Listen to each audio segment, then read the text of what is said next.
తమ్ముడేనా వాళ్ళే డీల్ చేసుకుంటుంది. అక్కలారా మీరు ఇద్దరు నాకు రెండు చెవులు లెక్క. మీ ఇద్దరి దగ్గరికి వస్తా కానీ మీరు గొడవ పెట్టుకోకూడదు.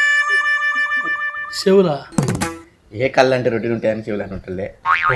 దట్టా దాని ఇంట్లోకి తర్వాత పోదు కానీ ముందుగా నా ఇంట్లోకి రా తమ్మి. దాని ఇంట్లోకి పోయినావు అనుకో తమ్మి, కండ్లు విక్కి కాకులకెత్తా. దాని ఇంట్లోకే కనుక పోయినాం అనుకో పండ్లు ఉడగొట్టి పందులకెత్తా.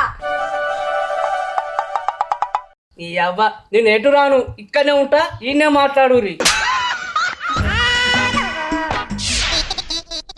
గా దొంగ ముండ కోసం నా ఇంటికి వచ్చినాడు ఇట్లా కూర్చుంటానంట వారా తమ్మి. నా తమ్మి ఒక్క కడుపులో కొట్టి నా కడుపు దొక్కనంట వారా తమ్మి. నా తమ్మి నువ్వు గిట్లా చేస్తావని అనుకోలే కాదురా తమ్మి. ఏ ఊక అక్క ఊక, నేను రానానికి ఇట్లా చెప్పిందా? అంటే ఇప్పుడు అది 4 సుక్కలు కారవంగానే దానికి దగ్గరైన వారా తమ్మి. ఓ తమ్మి, నా తమ్మి, నాకు తోడ పుట్టిన తమ్ముడు ఉన్నాడని